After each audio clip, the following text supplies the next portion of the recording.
Estamos muy contentos. Hoy tenemos un tema muy, pero muy bonito. De hecho, es el tema preferido mío en el programa y se titula Cristo en nosotros. Así que apure ahí al amigo suyo que todavía no se ha conectado porque en realidad este es un tema muy especial en todo el programa y es mi deseo pues que la palabra de Dios nos toque, nos anime y nos ayude a que cada uno de nosotros podamos evaluar si en verdad Cristo está dirigiendo nuestras vidas o si todavía esa personita carnal que está ahí detrás siempre empujando en nuestras mentes, nosotros mismos somos los que estamos controlando.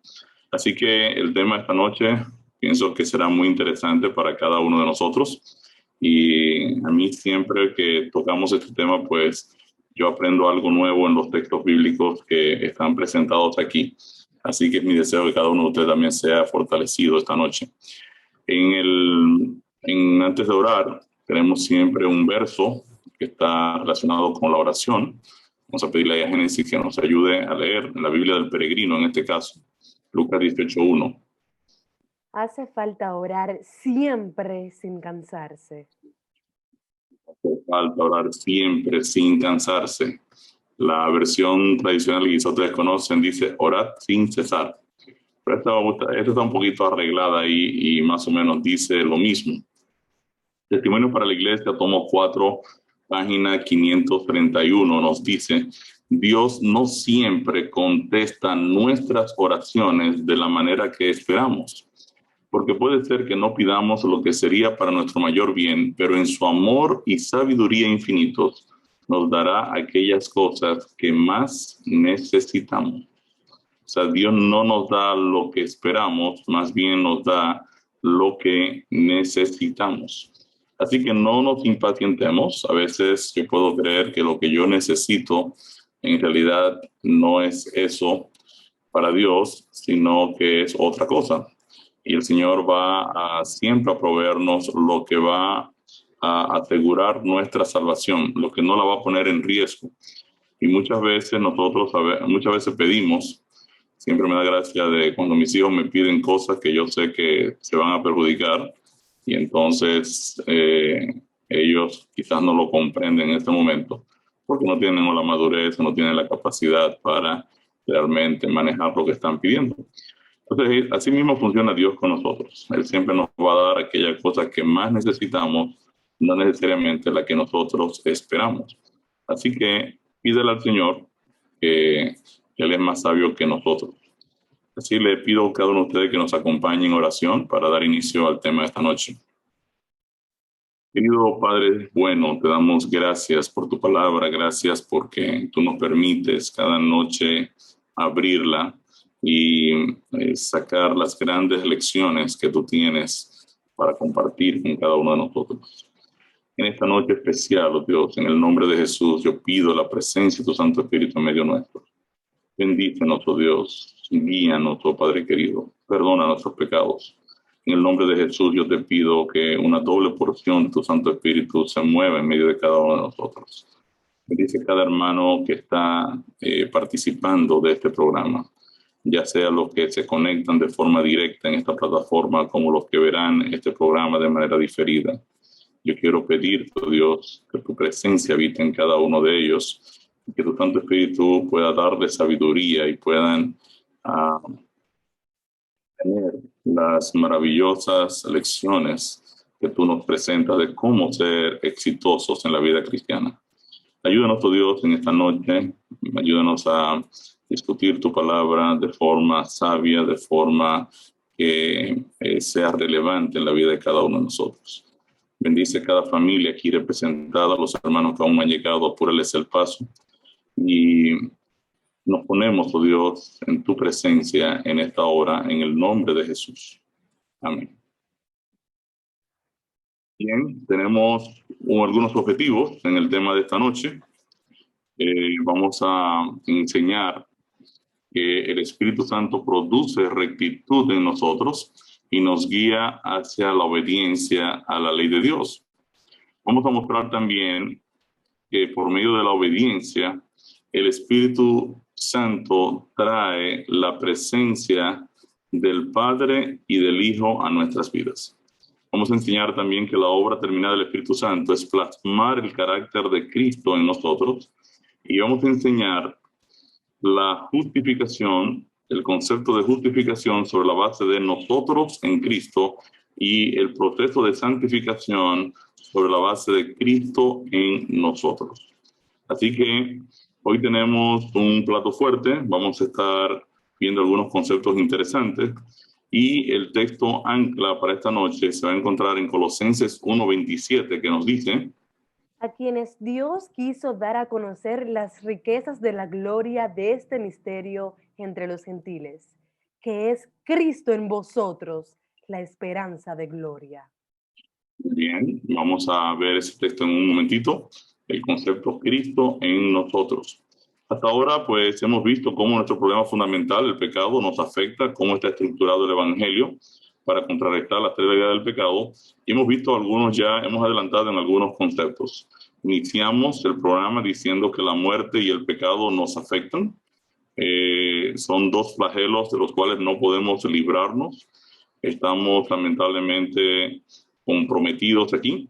Y hemos visto que el pecado conlleva tres grandes realidades que nos atacan de una u otra forma a cada ser humano del planeta.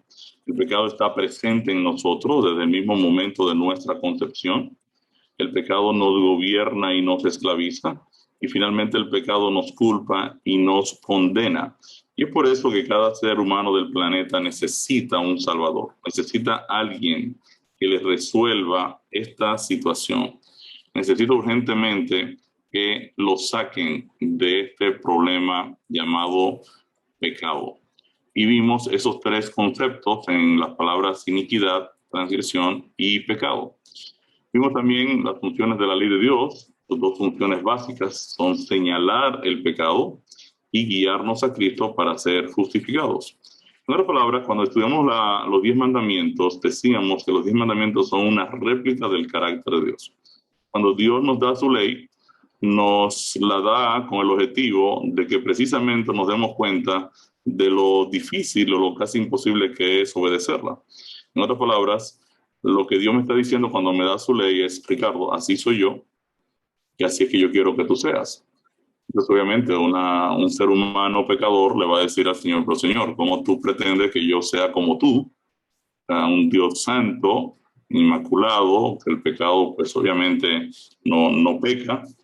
Eres perfecto en todas las cosas, en todo tu camino, en todos tus pensamientos. Entonces, ¿cómo yo puedo ser como tú? Entonces, es aquí donde la ley me muestra mi imposibilidad de ser como Dios, porque Dios me está enseñando su carácter en su ley. Entonces, obviamente, el propósito de la ley, porque la Biblia dice que Dios quiere que guardemos su mandamiento, Dios quiere que seamos como Él. El propósito de la ley es enseñarme mi condición y mi necesidad de que yo requiero un cambio, yo requiero una conversión, requiero una transformación. Y esa transformación tiene que provocarla la persona que crea. Dios nos creó como seres humanos, nos creó en la carne, como somos, y también Dios nos recrea en el Espíritu. Cuando experimentamos el nuevo nacimiento, la Biblia dice que nacemos del Espíritu de Dios. Así como el Espíritu de Dios estuvo involucrado en nuestro primer nacimiento, como dice el salmista, el Espíritu de Dios me hizo y el soplo del Omnipotente me dio vida. De igual manera, el Espíritu de Dios interviene en el nuevo nacimiento. Entonces, obviamente, el objetivo de la ley de Dios es mostrarme la necesidad que yo tengo de un nuevo nacimiento, y es por ello que me va a guiar a Cristo, como dice Gálatas 3:24, me va a guiar a Cristo para ser justificado por la fe, para ser libertado, para ser absuelto, para ser perdonado por la fe. Entonces, la misión de la iglesia es predicar el evangelio. Y por medio de este, Dios nos liberta del problema del pecado y la muerte. La iglesia tiene una función que está claramente definida en la Biblia. La vamos a ver aquí en Marcos 16, 15 y 16. Y les dijo: Id por todo el mundo y predicad el evangelio a toda criatura. El que creyere y fuere bautizado será salvo, mas el que no creyere será condenado. Entonces, la iglesia tiene una misión muy claramente definida en la palabra. Nosotros existimos como iglesia para predicar el evangelio. No existimos para otra cosa. No existimos para shows, no existimos para reuniones solamente de perder el tiempo. Existimos para compartir el evangelio de salvación con las personas que están perdidas. Cuando venimos a la iglesia, entonces tenemos un objetivo muy claro en la iglesia. La iglesia debe ser un centro que nos enseñe cómo compartir el evangelio, cómo ganar personas para Cristo, cómo presentarles a los seres humanos perdidos, sin esperanza, condenados por el pecado, la solución de que en Cristo hay vida eterna. Hay que presentarle a los perdidos las buenas noticias de que han sido salvados gratuitamente, de que pueden alcanzar el perdón de sus pecados, pueden alcanzar una transformación de sus vidas, y estas son las buenas nuevas del Evangelio. En otras palabras, el Evangelio es la buena noticia de que Dios ataca el pecado en sus tres flancos. O sea, Dios ataca el problema de que el pecado nos culpa y nos condena a muerte, que el pecado nos gobierna y nos esclaviza, y que el pecado está presente en nuestras vidas. El enemigo de Dios, también llamado en la Biblia el Dios en minúscula de este siglo, intenta por todos los medios que el evangelio no llegue a las personas. O sea, todo el objetivo del enemigo de Dios es evitar que nosotros, que estamos llenos del Espíritu Santo o somos herramientas del Espíritu Santo, somos las casas o los templos donde mora el Espíritu Santo, que nosotros alcancemos a las personas perdidas. El enemigo no quiere que el evangelio llegue a la gente. En otras palabras, cuando usted tiene una buena noticia que afecta a un enemigo suyo, pues ese enemigo suyo no quiere que esa buena noticia llegue a otras personas. Entonces, obviamente, el enemigo de los seres humanos no quiere que el evangelio se disperse, porque el evangelio es una buena noticia. O sea, Dios me ha perdonado, Dios me ha dado vida eterna, Dios tiene un propósito en mi vida, tiene un plan en mi vida.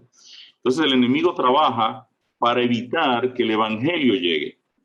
Quiere decir que cuando usted analiza la misión de la iglesia, se va a dar cuenta que el Dios de este siglo, el enemigo de Dios, va a buscar la manera de que el evangelio no llegue. O sea, va a retener a la iglesia evitando que ésta promueva el evangelio.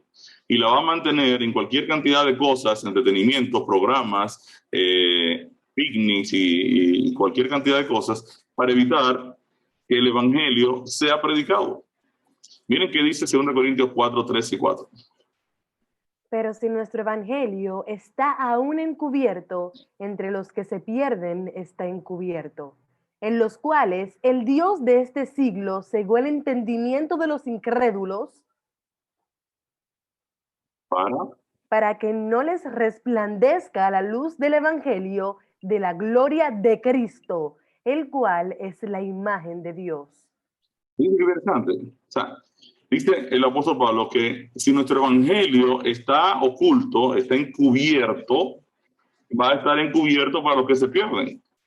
Porque el Dios de este siglo ha cegado el entendimiento de los incrédulos para que no les resplandezca la luz del evangelio de la gloria de Cristo, el cual es la imagen de Dios. Quiere decir que el enemigo de Dios busca la manera de bloquear a la iglesia para que no lo predique y bloquear la mente de la persona incrédula o impía para que no lo entienda. De manera tal que el evangelio no le resulte una buena noticia a la persona. Entonces, esta es la lucha en el mundo espiritual. La iglesia tiene una misión claramente definida, lleva las buenas noticias de la salvación, y el enemigo de Dios dice, no, esas buenas noticias no van a llegar a las personas. Tenemos que evitar que les lleguen. Y vamos a entretener a la gente con una cantidad de cosas para que no les resplandezca la luz del evangelio. Entonces, nosotros vimos en la lección anterior, ¿verdad? El tema anterior, las acciones del Espíritu Santo en el creyente. Y vimos algunos aspectos de su obra en el Nuevo Testamento. Una pregunta es, ¿qué cosas se le llamaron a usted la atención del Espíritu Santo en nosotros? El tema de ayer y antes de ayer. No sé si alguien quiere opinar, si quiere levantar la mano y participar, o sencillamente hacemos el resumen nosotros. Sería bueno que alguien participe. Si algo le llamó la atención de lo que dijimos ayer dijimos muchas cosas de la presencia del Espíritu Santo en nosotros, cómo nos guía toda la verdad, cómo nos da su fruto, cómo genera los dones, el tema de paracoí y pacoí. Dijimos muchas cosas con relación al Espíritu Santo. ¿Alguien quiere comentar? ¿O alguien quiere hacer un comentario? O si tenemos un comentario aquí en el chat. No. Bueno, ustedes parece que son tímidos, me tocó un grupo bien tímido. Bien, en el día anterior vimos la obra del Espíritu Santo en nosotros, o lo que se llama la experiencia de la santificación. Hasta este momento el Evangelio ha resuelto 2 de los 3 ataques del pecado. O sea, ya nosotros nos hemos movido progresivamente y vimos ya el tema de la justificación, la cruz de Cristo, como el primer contraataque del Evangelio al problema del pecado. Nosotros vimos que a través de la cruz el Evangelio contraataca el pecado. En la cruz, Cristo cargó la condena de muerte eterna que pesa sobre cada ser humano pecador, tal y como vimos en el tema del supremo sacrificio de Cristo. Esta transacción se conoce en la Biblia con el nombre de justificación. Y ustedes son especialistas en eso, no lo vamos a comentar. Hemos dicho que justificación es un término legal que implica que alguien ha cargado con mi condena. O sea, la condena de muerte eterna que gravitaba sobre mí por ser pecador, Cristo la quita de mí y Él la asume y la clava en la cruz del Calvario. Una vez creída y aceptada la obra de Jesucristo por nosotros, el creyente necesita entonces morir a la vieja naturaleza y nacer a una nueva naturaleza. Simbólicamente, este intercambio ocurre en el bautismo. Quiere decir que el bautismo es la expresión pública de que yo creí y acepté el Evangelio. Vimos también que el bautismo del creyente es la confesión de su fe, obediencia a Cristo y a Cristo crucificado. El cristiano está participando en la verdad tal como es en Cristo, y esto significa que nos identificamos con la vida, la muerte y la resurrección de nuestro Señor Jesucristo. El bautismo da inicio a lo que viene a ser la obra de la santificación. O sea, el Espíritu Santo viene a morar en nuestras vidas. Dios ha perdonado nuestros pecados cuando hemos sido bautizados. En el bautismo somos lavados. Otra figura es somos enterrados. Enterrados, enterrando al viejo Ricardo, ¿ves? Lavar al viejo Ricardo para resucitarlo ahora a un nuevo Ricardo en Cristo. Ahora resucito con Cristo y ahora soy colocado en Cristo.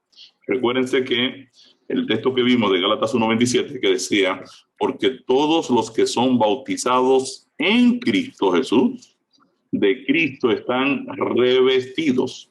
Quiere decir que es en el bautismo donde Dios nos mete en Cristo. Si ustedes recuerdan el tema que vimos, nosotros en Cristo, van a recordar que decíamos que en Adán estábamos en Adán y en Adán estábamos condenados a muerte. Y ahora el objetivo del Evangelio es sacarnos de la posición en Adán a colocarnos en Cristo, o más bien revestirnos de Cristo. Entonces es en el bautismo donde Dios perdona nuestros pecados, pero ahora hace algo nuevo. Coloca su Santo Espíritu a morar en mi vida. Y ahora inicia el proceso de la vida cristiana. Ahora, el producir rectitud en mi vida es una obra del ser humano o es una obra del Espíritu de Dios. Quiere decir que cuando yo me bauticé, ahora Dios dice, bueno, Ricardo, ya usted se bautizó, ahora fájese a resolver el problema del pecado. ¿Es así que funciona? Vimos que no. Dios no me deja solo a luchar con el pecado, ni siquiera como cristiano, porque Dios sabe muy bien que el pecado sencillamente va a arrasar conmigo. Porque en realidad yo debo estar muerto para que el Espíritu de Dios pueda entonces funcionar en mi vida. Entonces, fíjense que quien va a estar peleando contra el pecado en mi favor es Jesucristo. Hay un texto en la Biblia que me gusta mucho porque pienso que es un texto que presenta muy bien esta situación de Cristo peleando en favor nuestro. Ese texto está en Apocalipsis 17:14. Miren qué dice el texto. Pelearán contra el Cordero y el Cordero los vencerá, porque Él es Señor de señores y Rey de reyes. Y los que están con Él son llamados y elegidos y fieles. ¿Qué dice el texto? Pelearán contra el Cordero. Quiere decir que los enemigos de los salvados van a pelear contra el Cordero. Las fuerzas del mal estarán peleando contra el Cordero. Y dice el texto, y el Cordero los vencerá. Ahora, ¿por qué los va a vencer? Porque ya ahora el Cordero ha sido exitoso en la cruz del Calvario. Esa es la buena nueva del Evangelio. Y el Cordero ahora es Señor de señores y Rey de reyes. Y ahora hay algo interesante que dice el texto. Y los que están con el Cordero, los que están con él, son llamados y elegidos y fieles. Fíjense que lo que están peleando no son los llamados, elegidos y fieles. Quien está peleando es el Cordero. ¿Quiénes son los llamados, elegidos y fieles? Los que están con el Cordero. O sea, los que están en el Cordero no están peleando. Quien está peleando es el Cordero. Lo único que hacen los que están es espada. Y tú dirás, ¿y cómo funciona eso? Yo les pongo una ilustración. Mi esposa es casi perfecta. Solo padece un gran mal. Ella es liceíta. Y yo voy a tener un problema con los liceítas esta noche. Pero a mí no me preocupa. Yo pienso que eso es algo bien terrible que a ella le pasa. Yo soy fanático de las Águilas, ¿cierto? Entonces, obviamente, digamos que ambos equipos se encuentran y quizá cuando usted le toque dar esta lección y usted es liceísta, usted lo va a hacer al revés, pero digamos que ambos equipos se encuentran y las Águilas ganan, ¿cierto? Entonces, yo estoy ahí en el televisor mirando el equipo, el juego, está ya empate, el juego está empate, la serie final está empate, estamos en el último inning y vienen las Águilas, ¡pum! Y dan un jonronazo ahí, ¿verdad? Y ganan el juego. Entonces yo brinco de mi asiento y grito, ¡ganamos! ¿Qué puede ustedes? ¿Qué fue lo que yo gané? ¿Yo jugué? No, yo no jugué. ¿Me aparé la pelota? No, la lancé, tampoco. ¿La batí? ¿Fui al estadio? Tampoco. ¿Me dieron un cheque? No. ¿Y qué fue lo que gané? Lo único que tuve que hacer fue ser fanático de las Águilas. O sea, estar con las Águilas. ¿Quiénes pelearon? Las Águilas. ¿Qué yo hice? Estar con ellas.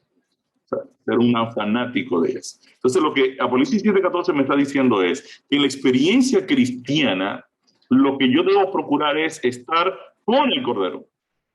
Cuando yo estoy con el Cordero ahora va a pelear por mí la batalla contra las fuerzas del mal.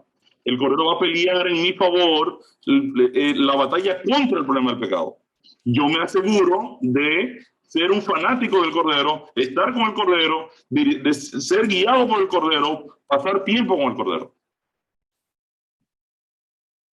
Y esto en la Biblia es lo que se llama la experiencia de la santificación, porque ahora yo voy a estar siendo guiado por el Espíritu. O sea, la función mía no es luchar contra el pecado y tratar de ser bueno.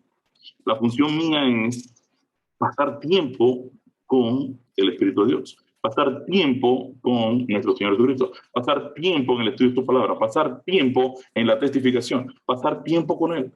En el momento en que yo paso tiempo con Jesús, entonces el Cordero, dice la Biblia, pelea en mi favor. Yo quiero decir a ustedes, mis queridos hermanos, que a mí me tomó años entender eso. Y millones de personas han muerto desde los tiempos de la Edad Media. Más de 50 millones de personas murieron por diferencias en comprender cómo funciona el éxito en la vida cristiana. ¿Por qué? cientos de miles, hay millones de personas metidos en sistemas religiosos y pseudo cristianos pensando que están haciendo lo correcto, aparentando ser cristianos.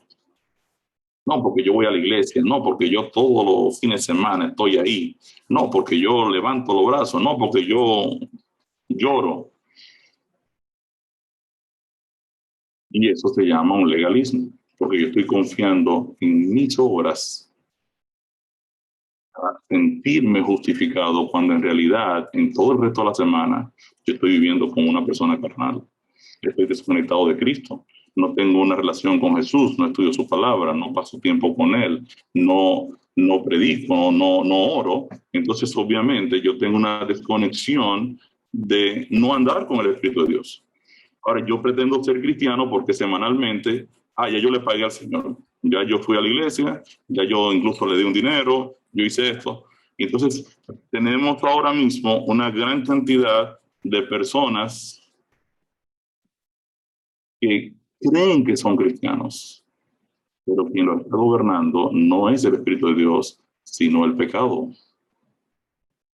Tipo personas que han descartado la ley de Dios y pretenden ser guiados por el Espíritu, cuando en realidad el Espíritu lo que va a hacer es guiarte a través de la obediencia a los preceptos y los mandamientos de Dios. Vimos también ayer el concepto de hipacoí y paracoí.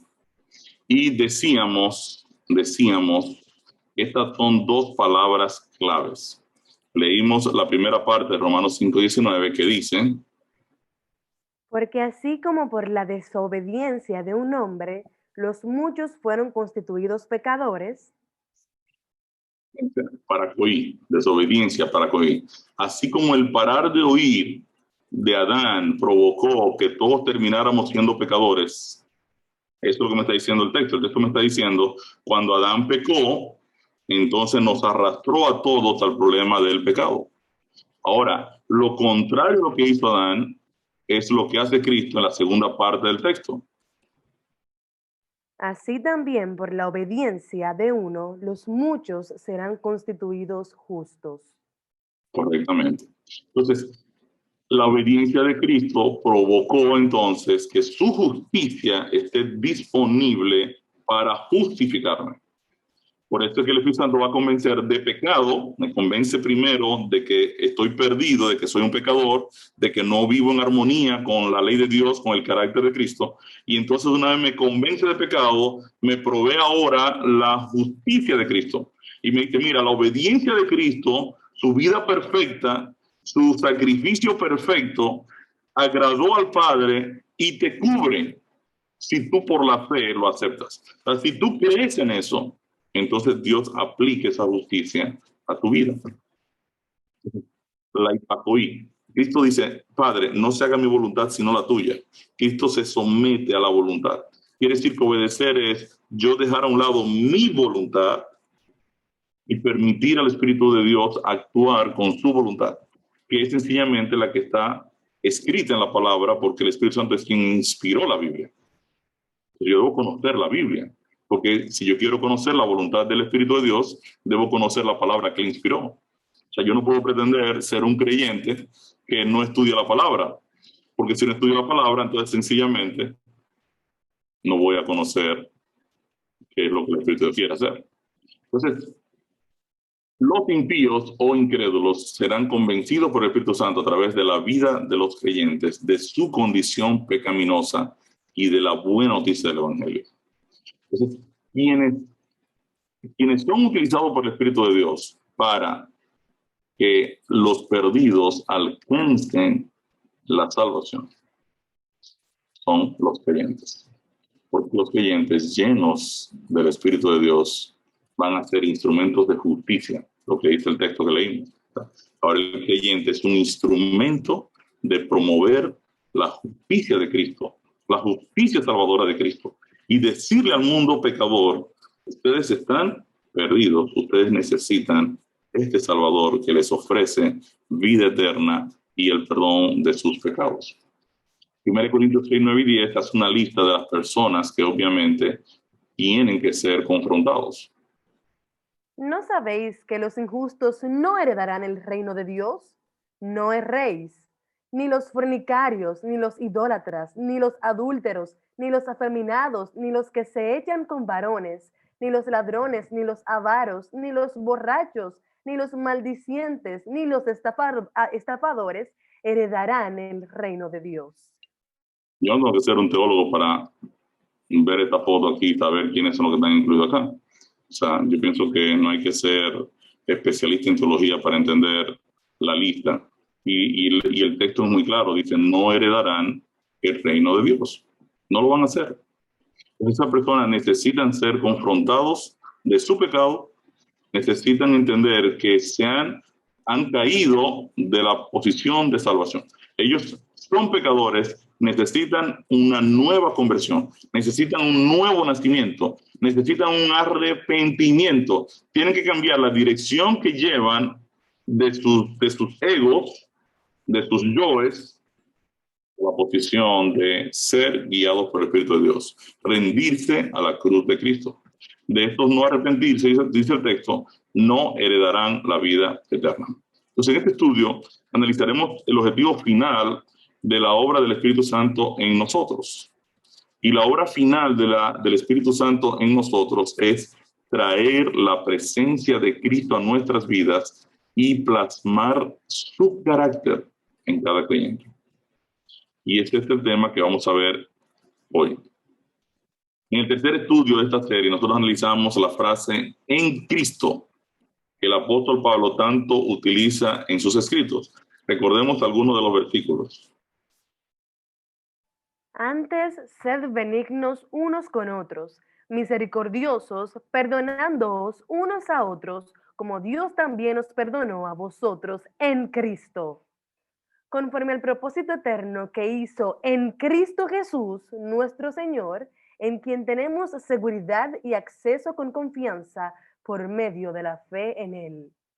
Prosigo a la meta, al premio del supremo llamamiento de Dios en Cristo Jesús. De modo que si alguno está en Cristo, nueva criatura es. Fíjense, tal y como estudiamos, Dios nos justificó, nos perdonó en Cristo y por medio de Él nos redimió de la maldición de condena de la ley, que es la muerte eterna. La acción de Dios colocarnos en Cristo es la misma obra de justificación. El mundo teológico la reconoce como el evangelio objetivo. Es el evangelio desde la óptica de Dios. O sea, ya Dios hizo todo lo que hay que hacer para salvar al pecador. Toda la obra que dependía de Dios realizar para que nosotros alcanzásemos la salvación ya fue ejecutada y exitosa en Cristo Jesús. Quiere decir que la cruz reconcilia, este globo así claro que ustedes ven aquí, son los efectos de la cruz hacia la humanidad. O sea, la cruz de Cristo reconcilia a todos los pecadores con Dios. Es lo que se conoce en el mundo teológico como justificación corporativa. En otras palabras, nosotros hemos sido perdonados, ¿verdad? Hemos sido reconciliados con Dios, para decirlo en mejor término, reconciliados con Dios a través de la cruz de Cristo. O sea, la cruz de Cristo alcanza a toda la humanidad. Sus efectos alcanzan a toda la humanidad y toda la humanidad está representada en la cruz de Cristo. Quiere decir que todos los pecadores nacidos de mujer, todos los seres humanos, hombres y mujeres, están representados en el sacrificio de Cristo. Y todos los pecadores han sido reconciliados. Cuando yo entiendo el evangelio y entiendo lo que la cruz representa en mi vida y acepto a Jesucristo como mi salvador personal, ahora yo quiero que Dios me coloque en Cristo, que ahora la cruz en realidad se convierta en el elemento de perdón o de justificación cuando yo por la fe acepto el sacrificio de Cristo en mi favor. Entonces ahora yo paso de ser un pecador reconciliado a ser un pecador justificado, porque ahora el sacrificio de la cruz se convierte en un perdón legítimo. Digamos que usted debe $100 millones en un banco y usted paga todos los meses $350,000 de capital interés. Ahora usted llega al banco un día y la cajera le dice, señor Juan, ¿cómo está usted? Dice, bueno, bien, bien. Mire, aquí vengo a traerle el pago de mi préstamo de $150,000. Dice, pero mire, yo le tengo una buena noticia. Ajá. Sí, mire, aquí un amigo suyo que se llama Ricardo le ha dejado este cheque por $100 millones a nombre suyo para que, aquí hice la nota, para que usted cancele su deuda. Le mucho, ¿verdad? A mi amigo Juan. Fíjense que la deuda está reconciliada, pero todavía no está pagada. ¿Por qué no está pagada? Porque todavía falta que Juan acepte el cheque, lo firme y lo endose y lo aplique a mi cuenta. Cuando Juan toma el cheque, porque Juan puede hacer una de dos cosas, Juan puede decir, no, a mí nadie tiene que darme dinero, eso es falso. Dígale a ese señor que se quede con su delito, que yo sigo aquí pagando peso a peso por mi deuda. A mí nadie tiene que pagarme nada. Es una opción que tiene Juan. La otra opción que tiene Juan es dar un brinco de todo el alto y decir, gloria a Dios, gloria a esa persona que me ama tanto. ¿Cómo es posible eso? Y firmar rápidamente y aplicar en la cuenta. Entonces, cuando por la fe yo acepto el sacrificio de Cristo, entonces ahora el cheque entra a mi cuenta de pecado y la cancela. Por eso es que es en el bautismo donde Dios perdona mis pecados, porque está ahí donde el cheque se firmó, yo lo endosé y lo apliqué a mi cuenta. Y ahora mi deuda de pecado queda lavada. Pero ahora Dios también hace otra cosa. Entonces, ahora yo tengo una nota que decía ahí el cheque, Ricardo, cuando usted endose este cheque, vaya a tal lugar donde ahí le van a enseñar a cómo vivir sin endeudarse. Entonces, ahora mi deuda perdonada necesita una dirección que me ayude a mí a vivir sin volver a caer en más deudas de pecado. Y por eso Dios coloca el Espíritu Santo en nosotros. Quiero decir que es aquí donde ocurre el concepto de justificación por la fe. Romanos 5.1 dice, justificados pues por la fe, tenemos paz para con Dios. Justificados pues por creer, no por comprarla, no por usted tratar de ser bueno, no por usted hacer obras meritorias, que ese fue el grave error de la Iglesia Popular que presentó en la Edad Media y todavía lo presenta hoy. La salvación es por medio de usted cumplir con los sacramentos, no por medio de aceptar la justicia de Cristo por la fe. Y esa es la gran diferencia en la estructura de la salvación hoy en día. La palabra de Dios me dice que esto es un regalo de parte de Dios en mi favor. Entonces, en la cruz, Cristo carga el pecado. Y es en el bautismo donde esa justificación se consuma. Por medio del bautismo testificamos entonces públicamente de esa nuestra aceptación a Cristo, de Cristo como nuestro Redentor. Entonces, en este tema veremos un aspecto de la obra del Espíritu Santo que es Cristo en nosotros. Ven, la otra era nosotros en Cristo. Dios nos coloca en Cristo al momento en que somos bautizados, hemos aceptado la justicia de Cristo y somos revestidos de esta justicia. En el bautismo es donde entonces el bautismo marca el inicio de la experiencia cristiana. Y ahora viene el proceso de que el Espíritu Santo va a habitar en nosotros para traer la presencia de Cristo a nuestras vidas. Y esto se llama en la Biblia el proceso de la santificación.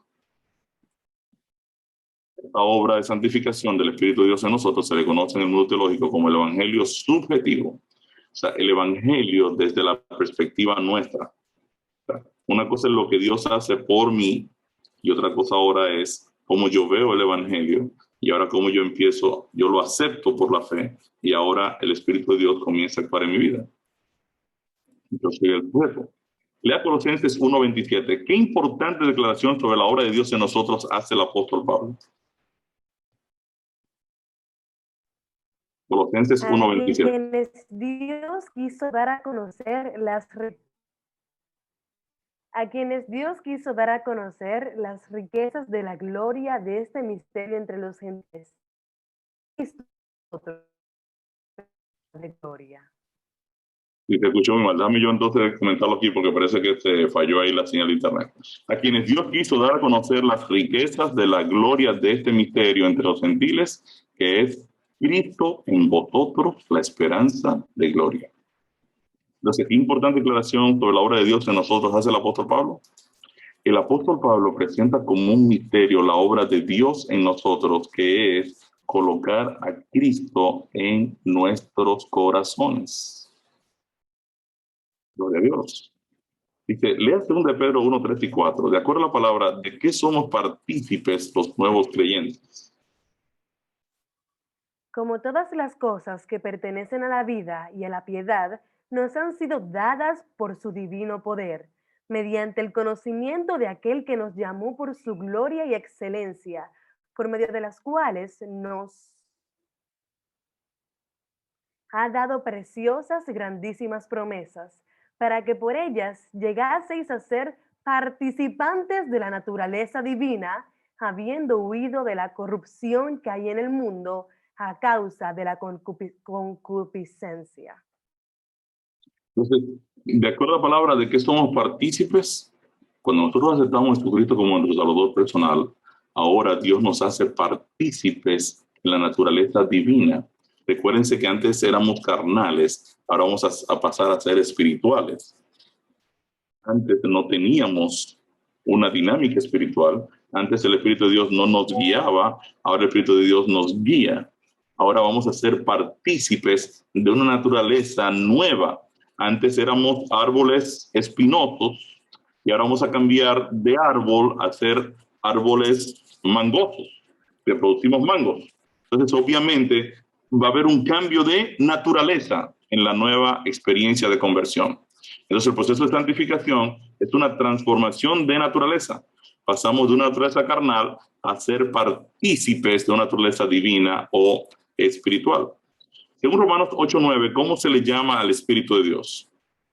Mas vosotros no vivís según la carne, sino según el Espíritu, si es que el Espíritu de Dios mora en vosotros. Y si alguno no tiene el Espíritu de Cristo, no es de él. Entonces, el Espíritu de Dios se le llama también el Espíritu de Cristo. Es el mismo Espíritu.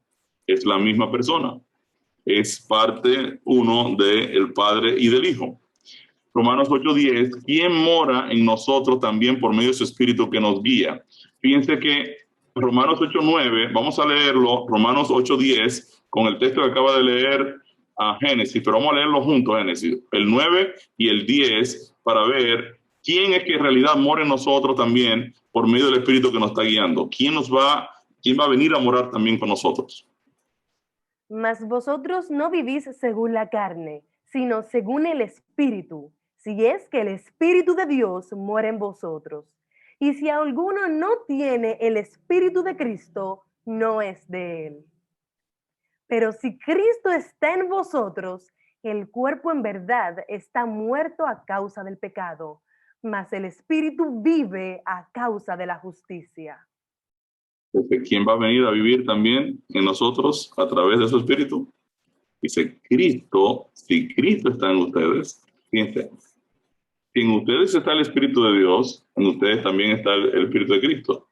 O sea, y Cristo va a venir a vivir en ustedes. Obviamente, el cuerpo, el viejo Ricardo, tiene que estar muerto. El concepto de Gálatas 2:20. Yo estoy crucificado con Cristo, ya no vivo yo, sino Cristo. Quiere decir, si Cristo está en ustedes, el cuerpo de pecado, el viejo Ricardo, tiene que estar muerto a causa del pecado, pero ahora el Ricardo espiritual vive a causa de la justicia. Entonces, obviamente, por medio del Espíritu Santo, Cristo mora en nosotros. Y esta declaración, Cristo en nosotros, se aplica a la obra del Espíritu Santo al dirigir nuestras vidas, sobre todo en el tema de la testificación. Miren qué dice la gran comisión de la iglesia en relación a la presencia de Cristo en nuestras vidas. Vamos a ver Mateo 28, 18 al 20. Y Jesús se acercó y les habló diciendo: Toda potestad me es dada en el cielo y en la tierra. Por tanto, id y haced discípulos a todas las naciones, bautizándolos en el nombre del Padre y del Hijo y del Espíritu Santo, enseñándoles que guarden todas las cosas que os he mandado. Y he aquí, yo estoy con vosotros todos los días, hasta el fin del mundo. Amén.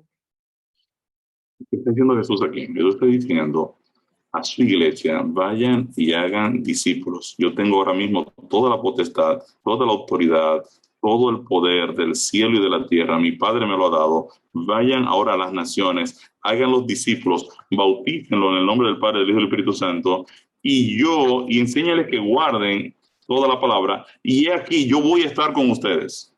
Quiere decir que la habitación de Cristo en nuestras vidas está en el contexto de la predicación del Evangelio. Y es lo que estamos diciendo cuando el Espíritu Santo viene a morar en nosotros. El primer indicador, la primera característica es la testificación.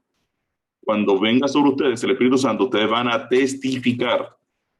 Por eso es que los apóstoles, cuando salen llenos del Espíritu Santo en el aposento alto, que es donde se cumple la promesa que Cristo le ha hecho en Hechos 1:8, en Hechos 2, ellos se van 10 días de oración, toda la iglesia en el aposento alto, reciben entonces el poder especial del Espíritu Santo y salen ¿a qué? A testificar.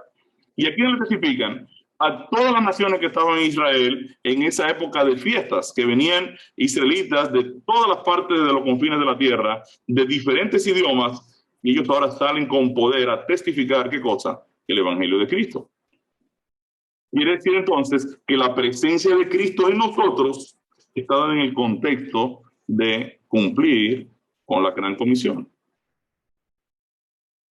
Por eso es importantísimo que nosotros sepamos que si yo no estoy testificando, yo no puedo pretender que el Espíritu Santo está dirigiendo mi vida. Porque esa es una característica fundamental. Vamos a leer el texto de Juan 14, 21 a 23 y fíjense con atención qué dice el texto.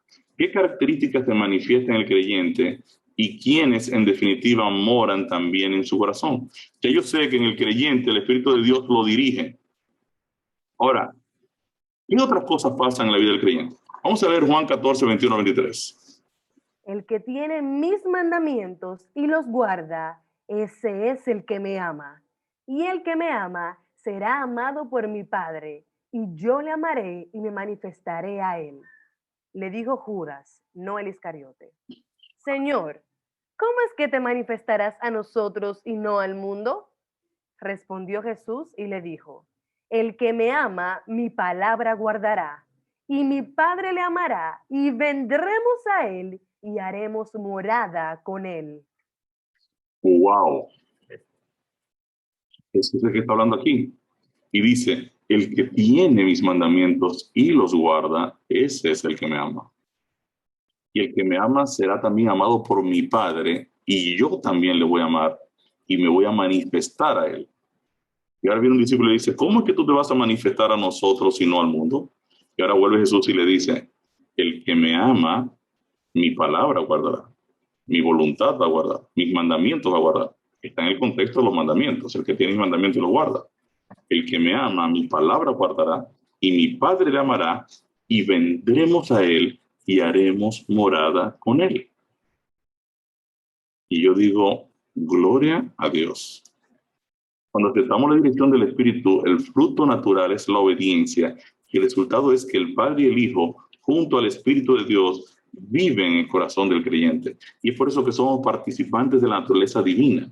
Cuando yo estoy dispuesto a obedecer, cuando yo estoy dispuesto a entender los principios de la palabra de Dios, los principios de la ley de Dios, los principios morales de Dios, estoy dispuesto a vivir en armonía con ellos. El texto me está diciendo entonces que el Padre, el Hijo y el Espíritu Santo vienen ahora ¿qué? A morar en tu vida y en mi vida. Cuando una persona descarta la ley de Dios, no está guardando la palabra de Dios y el resultado es que ha desechado a Dios de su corazón. Por eso es que usted ve un texto tan fuerte como Proverbios 28:9. Miren qué dice. El que aparta su oído para no oír la ley, su oración también es abominable. Una persona que ha descartado la obediencia, que ha descartado hacer la voluntad de Dios, no tiene ni siquiera que orar. La Biblia dice, no pierda tu tiempo. O sea, si tú no estás dispuesto sencillamente a que yo trabaje en tu vida, o sea, yo no voy a atender tus oraciones. Eso es lo que Dios está diciendo. Y esto es un tema bien serio. Porque hay mucha gente que está jugando a la iglesita y está jugando a ser cristianito. O sea, esto no es un juego. La palabra de Dios es enfática, es clara y me está diciendo cuáles son los principios y hacia dónde yo tengo que moverme. Probablemente no me mueva de la noche a la mañana, pero la Biblia me está diciendo cuál es la ruta y en qué dirección tengo que empezar a caminar. 2 Corintios 6, 14 al 16. ¿Qué había prometido Dios en el Antiguo Testamento, en Levítico 26, 12, que el apóstol Pablo lo aplica a la vida del creyente? No os unáis en yugo desigual con los incrédulos, porque ¿qué compañerismo tiene la justicia con la injusticia? ¿Y qué comunión la luz con las tinieblas? ¿Y qué concordia Cristo con Belial? ¿O qué parte el creyente con el incrédulo? ¿Y qué acuerdo hay entre el templo de Dios y los ídolos? Porque vosotros sois el templo del Dios viviente, como Dios dijo. Habitaré y andaré entre ellos, y seré su Dios, y ellos serán mi pueblo. Entonces Dios está diciendo aquí que Él va a habitar y andar en medio de nosotros. Ahora, eso está diciendo el Nuevo Testamento. Miren qué dice Levítico 26, 2 en el Antiguo Testamento. Y andaré entre vosotros, y yo seré vuestro Dios, y vosotros seréis mi pueblo. El apóstol Pablo, al resaltar el concepto de que nuestro cuerpo es templo del Espíritu Santo, compara 2 Corintios 6, 14 al 16 con la promesa de Dios deseando habitar en cada uno de nosotros de Levítico 26, 12. Vamos a leer 1 Corintios 6, 19 y 20. Qué importante declaración hace la palabra de Dios en relación con nosotros y el Espíritu Santo. ¿O ignoráis que vuestro cuerpo es templo del Espíritu Santo, el cual está en vosotros, el cual tenéis de Dios y que no sois vuestros? Porque habéis sido comparados por precio. Glorificad pues a Dios en vuestro cuerpo y en vuestro espíritu, los cuales son de Dios. Entonces, resaltando nuevamente el concepto de que nuestro cuerpo es templo del Espíritu Santo, el apóstol Pablo recuerda esta promesa de que Dios desea habitar en cada uno de nosotros. O sea, Dios desea estar en medio nuestro. Dios desea dirigir nuestras vidas. ¿Qué dice Juan 17, 23? ¿Qué señaló Jesús que ocurriría con los creyentes cuando Él estuviera morando en cada uno de ellos? Yo en ellos y tú en mí, para que sean perfectos en unidad, para que el mundo conozca que tú me enviaste y que los has amado a ellos como también a mí me has amado. Quiere decir que si Cristo habita en mi vida y habita en la vida de mi esposa, si Él está en mí y está en ella, dice el texto aquí, cuando yo esté en ellos, ellos serán perfectos en unidad. Quiere decir que si en la iglesia cada persona tiene a Cristo morando en su corazón, dirigiendo su vida, la iglesia será un lugar de perfecta unidad. Y cuando la iglesia funcione como un solo hombre, como un solo cuerpo, el mundo va a reconocer, va a decir, wow, estos tipos realmente están guiados por el Espíritu de Dios. El mundo va a conocer que Cristo fue enviado a la vida de cada uno de nosotros. Y nos va a ver de manera distinta. En una iglesia donde los hermanos no están de acuerdo, uno está pensando en una cosa, otro está pensando en otra, aquello es un desorden, hay uno que está haciendo una cosa que Dios le desagrada, otro está haciendo otra cosa que Dios le desagrada, otro por aquí, otro por acá, uno está engañando, otro haciendo un negocio que no debe hacer, y todo el mundo pensando que bueno, Dios lo perdona todo. Al final, lo que tenemos es una iglesia controlada por naturaleza carnal de una gran cantidad de personas carnales. Y yo tengo que preocuparme de mi vida personal. Por eso les enfatizo tanto. Cada uno de nosotros está llamado a presentarse delante del Señor. Presentarse delante del Señor y decirle, Señor, mira, yo te estoy fallando en esto. Yo lo sé que te estoy fallando. Yo necesito ordenarlo. Yo necesito cambiarlo. Yo necesito arreglar esto. O sea, esto lo que me dice es que Cristo morando en nosotros producirá una unidad perfecta en la iglesia. Primero Juan 3:24, ¿qué característica fundamental se manifiesta en aquel que permanece en Dios y Dios en él? Permanece en Dios, nosotros en Cristo, y Dios en él, Cristo en nosotros. Vamos a ver qué dice primero de Juan 3:24. Y el que guarda sus mandamientos permanece en Dios y Dios en él. Y en esto sabemos que Él permanece en nosotros por el Espíritu que nos ha dado. Entonces, ¿qué característica fundamental se manifiesta en aquel que permanece en Dios y Dios permanece en él? Guarda los mandamientos de Dios. O sea, el que permanece en Dios y Dios en él, guarda los mandamientos. Dice, lea Juan 15:1-5. ¿Qué ilustración utilizó Jesús para presentar los conceptos nosotros en Cristo y Cristo en nosotros? Vamos a leer Juan 15:1-5. Yo soy la vid verdadera y mi Padre es el labrador. Todo pámpano que en mí no lleva fruto, lo quitará. Y todo aquel que lleva fruto, lo limpiará para que lleve más fruto. Ya vosotros estáis limpios por la palabra que os he hablado. Permaneced en mí y yo en vosotros. Como el pámpano no puede llevar fruto por sí mismo, si no permanece en la vid, así tampoco vosotros, si no permanecéis en mí. Yo soy la vid, vosotros los pámpanos. El que permanece en mí y yo en él, este lleva mucho fruto, porque separados de mí, nada podéis hacer. Entonces, fíjense qué interesante. Tú estás utilizando la ilustración de la planta de uvas, de la vid, y está presentando el concepto nosotros en él en nosotros. El que permanece en mí y yo en él, entonces se va a llevar fruto. Si lo separamos, si quitamos la rama de la vid, tú no puedes producir fruto. O sea, si tú no estás conmigo y yo estoy contigo, sencillamente tú no puedes obedecer. Tú no puedes producir algo que a Dios le agrade. Tú estás del lado carnal. Entonces el texto dice que cuando la rama es separada, se seca y sencillamente tiene que ser echada en el fuego para ser quemada. Porque no sirve. Termina muerta. O sea, permanecer en Cristo, nosotros en Cristo y Cristo en nosotros, es entonces la fórmula para ser exitosa en la vida cristiana. Por eso el apóstol Pablo en Filipenses 4:13 dice, todo lo puedo en Cristo que me fortalece. O sea, separado de mí, ustedes no pueden hacer nada. Ahora, conmigo, ustedes lo pueden hacer todo.